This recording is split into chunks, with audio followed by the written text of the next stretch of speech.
Delhi blast કેસમાં અત્યાર સુધીમાં નરસંહારનું ષડયંત્ર રચી રહેલા અનેક શંકાસ્પદો પોલીસની પકડમાં આવી ગયા છે। જો કે તેમનું નેટવર્ક માત્ર ગુજરાત, હરિયાણા અને જમ્મુ કાશ્મીર સુધી જ સીમિત નથી। દાવો છે કે આતંકીઓના આકા પાકિસ્તાનમાં બેઠા છે। અત્યાર સુધી જે કડીઓ મળી છે તે પાકિસ્તાન તરફ જ ઇશારો કરી રહી છે।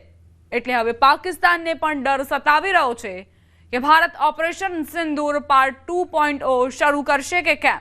જો આતંકી હુમલા બાદ તપાસ ક્યાં સુધી પહોંચી અને પાકિસ્તાન કેમ ફફડી ઉઠ્યું।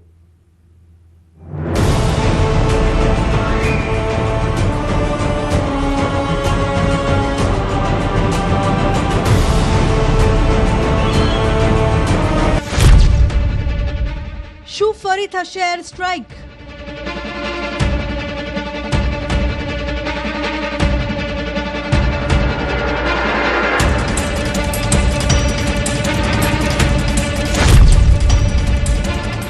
Operation Sindoor on.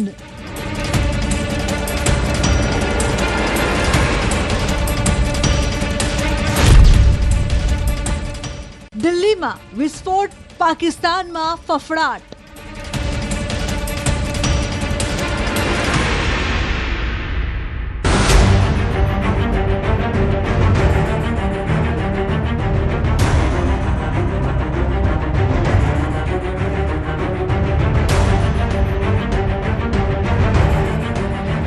દિલ્હીમાં થયેલા હુમલાનું મોડ્યુલ ક્યાં સુધી ફેલાયેલું છે?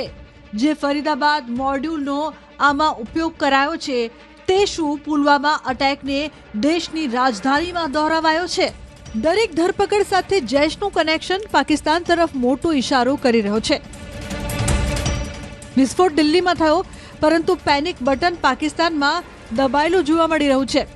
નિર્દોષ લોકોનો જીવ લીધા બાદ પાકિસ્તાનની મિલિટરી લીડરશિપ બહુ વધુ તણાવમાં છે, કેમ કે તેને ઓપરેશન સિંદૂર બહુ સારી રીતે યાદ છે। પહેલગામ હુમલા બાદ જે બદલો બહાવલપુર અને મુરીદ કેમાં લેવાયો, હવે એવા જવાબનો ખૌફ આસિફ મુનીર અને પાકિસ્તાનના પ્રધાનમંત્રી શાહબાઝ શરીફના દિલ અને દિમાગમાં ફેલાઈ ગયો છે। આસિફ મુનીરે 10 નવેમ્બરે જ પોતાની સેનાને હાઈ એલર્ટ કરી દીધી છે, કેમ કે હવે શંકાની દરેક સોય ન માત્ર પાકિસ્તાન તરફ વળી છે, પરંતુ પાકિસ્તાન તરફથી ફેલાવાતા આતંકવાદ તરફ આંગળી ચીંધતા દર્શાવે છે કે દિલ્હીમાં થયેલા બ્લાસ્ટ પાછળ મસૂદ અઝહર છે। જમ્મુ કાશ્મીરથી લઈ ફરીદાબાદ સુધી દરેક ધરપકડમાં મસૂદ અઝહરના આતંકી સંગઠન જૈશની મોહર છે, જેથી પાકિસ્તાનમાં ફરી ખૌફ ફેલાયો છે।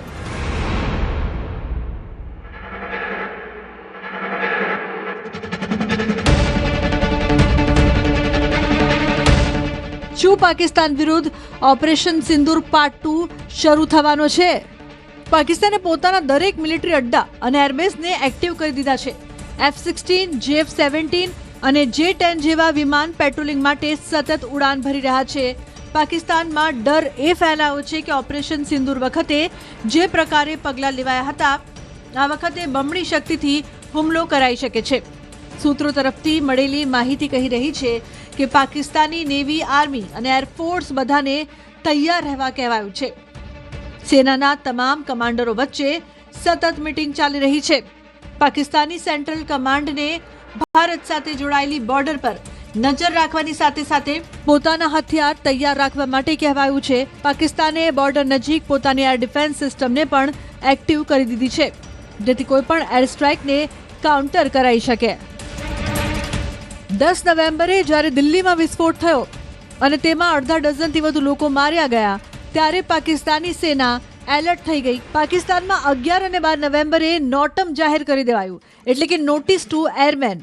નોટમ એટલે સીમિત વિસ્તારમાં લાગુ કરવામાં આવે છે, જેથી ત્યાં હવાઈ મુસાફરી પર પ્રતિબંધ લગાવી શકાય, કેમ કે એ વિસ્તારમાં સેનાની ગતિવિધિ તેજ થઈ જાય છે। તેમાં કોઈ શંકા નથી કે દિલ્હી બ્લાસ્ટમાં પાકિસ્તાની આતંકી સંગઠન જૈશની લિંક સ્પષ્ટ જોવા મળી રહી છે, અને ભારત પહેલાથી જ કહી ચૂક્યું છે કે હવે આતંકી હુમલાનો મતલબ ભારતની જવાબી કાર્યવાહી હશે।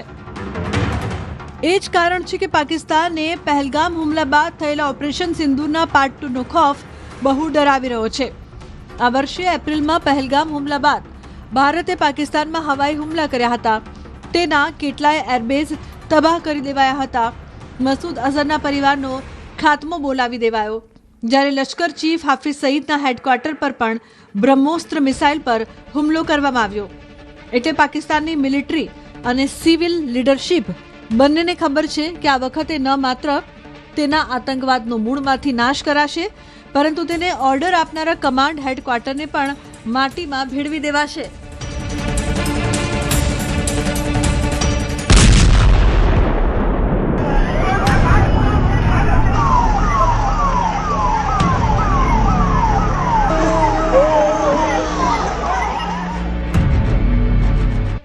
વર્ષ બાદ દિલ્હીમાં દહેશતે દસ્તક દીધી છે,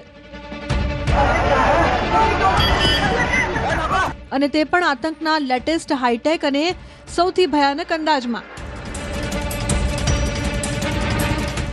દિલ્હી બોમ્બ વિસ્ફોટ એવા ટેરર નેટવર્કના શૈતાની દિમાગનું ષડયંત્ર છે જેના મૂળ પકડવા સરળ નથી. આ તમામ એવા વ્હાઇટ કોલર આતંકી છે જેમણે ખૂન ખરાબાની ટ્રેનિંગ પહેલા સારી તાલીમ મેળવી છે.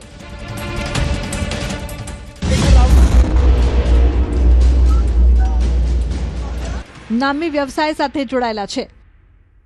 મતલબ દિલ્હી બ્લાસ્ટમાં તમામ વ્યવસાયિક આતંકી સામેલ છે, જેનો પહેલો સંકેત દિલ્હી બોમ્બ વિસ્ફોટના 30 દિવસ પહેલા મળ્યો હતો.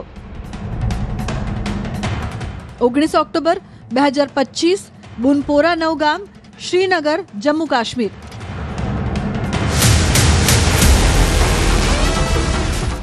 બુનપોરા નવગાની કેટલીય દિવાલો પર રાતોરાત ચિપકાવી દીધેલા પોસ્ટરે સુરક્ષા દળોનું ટેન્શન વધારી દીધું છે. પોસ્ટર આતંકી સંગઠન જૈશ-એ મોહમ્મદનું હતું. પોસ્ટરમાં ઉર્દુ ભાષામાં પોલીસ અને સુરક્ષા દળોને ધમકી આપવામાં આવી હતી. સાથે જ સ્થાનિક લોકોને સુરક્ષા દળોનો સહયોગ ન આપવા ચેતવણી પણ અપાઈ હતી.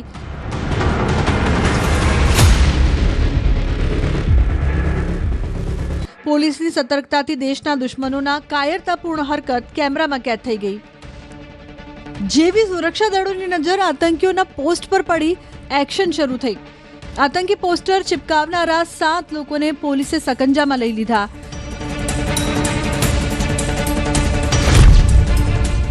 જે નવગામ વિસ્તારમાં જ રહેતા હતા, જેના નામ હતા આરિફ નિસાર ડાર ઉર્ફે સાહિલ, યાસિર ઉલ અશરફ અને મકસૂદ અહમદ ડાર. પોલીસની પૂછપરછમાં આતંકી ટોળકીએ પોતાને ભૂતપૂર્વ પથ્થરબાજ ગણાવ્યા. સાથે જે પણ કબૂલ્યું કે કોના ઇશારે તેણે પોસ્ટર ચિપકાવ્યા હતા. નવગામમાં પોસ્ટર લગાવનારો શ્રીનગરની છનપુરા મસ્જિદનો ઇમામ ઇરફાન અહેમદ નીકળ્યો.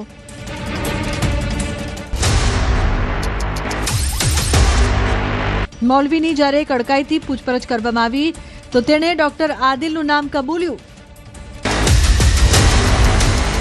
મૌલવીએ સુરક્ષા દળોને 3 નામ જણાવ્યા. પહેલું ડોક્ટર આદિલ અહેમદ, બીજું ડોક્ટર મુઝમ્મિલ અહેમદ ગનાઈ ઉર્ફે મુસાઈબ અને ત્રીજું ઝમીર અહેમદ અહંગર.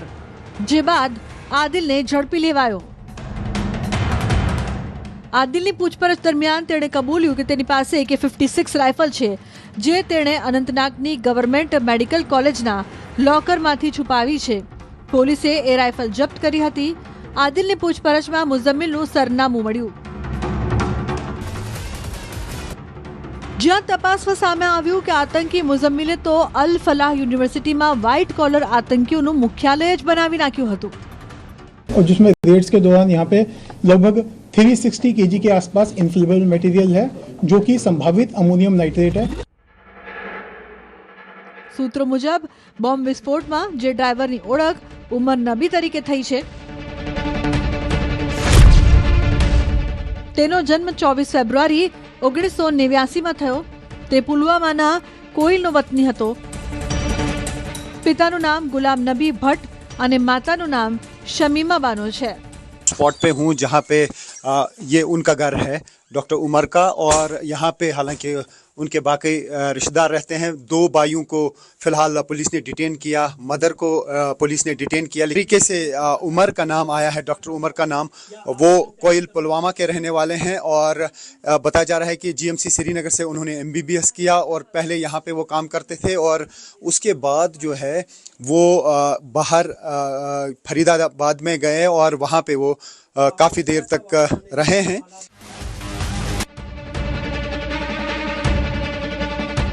હાલ ડોક્ટર ઉમરના ડિજિટલ ડિવાઇસ અને ચેટ્સની તપાસ ચાલુ છે। ફરીદાબાદમાં જે અડ્ડા પરથી ટેરર નેટવર્ક ચલાવાઈ રહ્યું હતું તે હાફિઝ ઇશ્તિયાકનું છે।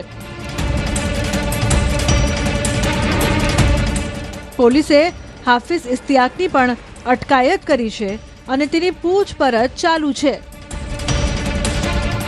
જો કે અત્યાર સુધીમાં બ્લાસ્ટના દરેક પુરાવા મસૂદ અઝહરના આતંકી સંગઠન જૈશ તરફથી જ ઇશારો કરી રહ્યા છે। બ્લાસ્ટના મોડ્યુલને સમજવા માટે 19 ઓક્ટોબરથી 11 નવેમ્બર વચ્ચે શું થયું તેને પણ જુઓ।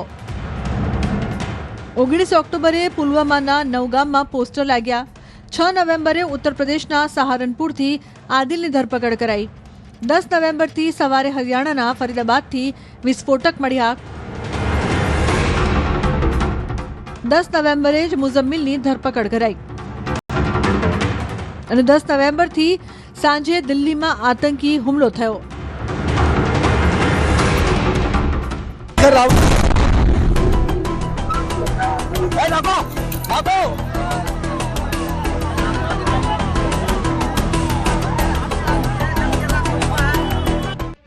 દિલ્હીમાં થયેલા આ બ્લાસ્ટે દેશની સુરક્ષા એજન્સીઓને હચમચાવી દીધી। દિલ્હી બ્લાસ્ટની તપાસ હવે NIA, Delhi police, IB, Jammu Kashmir police અને હરિયાણા પોલીસ કરી રહી છે। આટલી સુરક્ષા એજન્સીનું એક સાથે આવવું જ કહી રહ્યું છે કે જૈશનું ફરીદાબાદ મોડ્યુલ કેટલું મોટું હશે।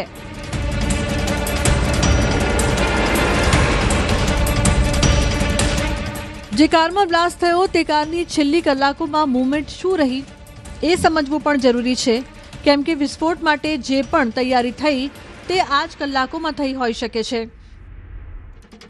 10 નવેમ્બરથી કારના તમામ CCTV ફૂટેજ રેકોર્ડ કરાયા। 10 નવેમ્બરે સવારે 8:13 કાર બદરપુર ટોલ પાર કરીને દિલ્હીમાં આવી।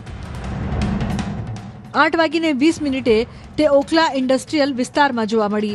બપોરે 3:19 આ કાર લાલ કિલ્લાના મેટ્રો પાર્કિંગમાં પહોંચી। सांजे 6:30 વાગ્યા બાદ આ કાર पार्किंगમાંથી બહાર આવી અને પછી થયો વિસ્ફોટ। इंटेलिजेंस सूत्रों से पता चला है कि धमाके के वक्त डॉक्टर उमर कार में ही सवार था और अब DNA टेस्ट से उसकी पहचान को पुख्ता किया जा रहा है।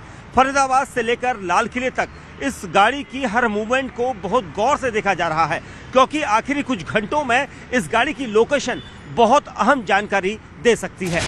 આગલા કેટલાક કલાકો દિલ્હી બ્લાસ્ટની તપાસના બહુ મહત્વના માનવામાં આવી રહ્યા છે। બહુ બધા લોકો સુરક્ષા એજન્સીઓની રડારમાં છે।